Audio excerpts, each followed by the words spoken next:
Hello, class, and welcome to week 15. I just want to say that we made it. We're getting towards the end of our journey together, and I must say that it has been an incredible journey with you in learning about vulnerable populations and global health. When we started this journey, we were just learning about, how to define what a vulnerable population is. It can be characterized by an age, gender, or chronic condition, living condition, socioeconomic status. So we have progressed in our learning.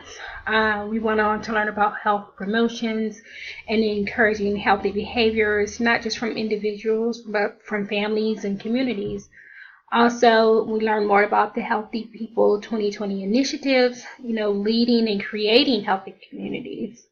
You also did your service learning projects where you picked in location at a vulnerable population, and you were able to identify the needs and assess the needs of that population and how you can impact that vulnerable population in learning and managing or self-management of their own care.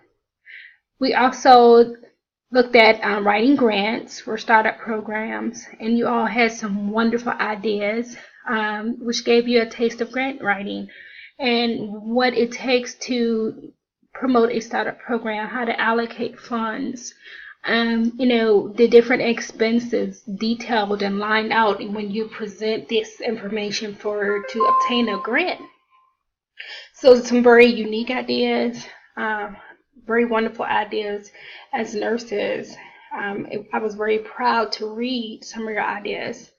We also had the opportunity to look at some videos and footage from the students who went on the mission trip in Haiti.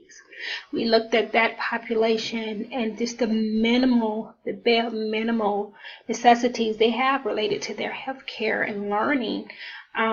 Just learning about the different learning deficits, the type of chronic conditions that affect that population.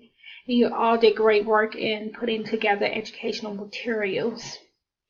And, we moved on from that to talk about disaster preparedness and, global health, epidemics, using data surveillance information to assess your community and the needs of the community.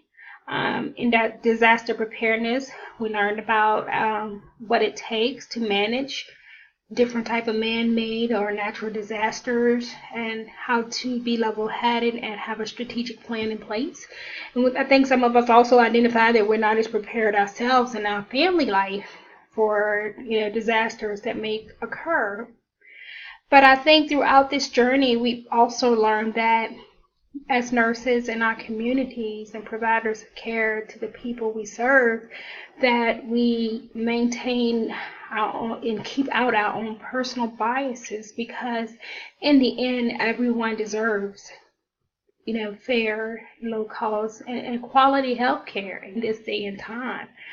When we think about, managing a population, how do you manage a population that, have several barriers that they face to their care? How do you manage a population who are not ready to take on self-management of that care?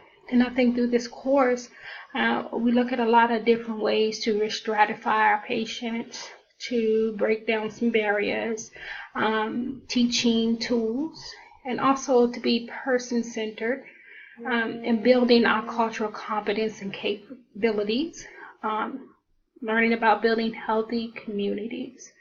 So all of that in alignment with the goals of leading our patient to optimal care. I hope you all have had a great journey with me as well, and I wish you luck on your future endeavors. Thank you, from Ms. Daniels.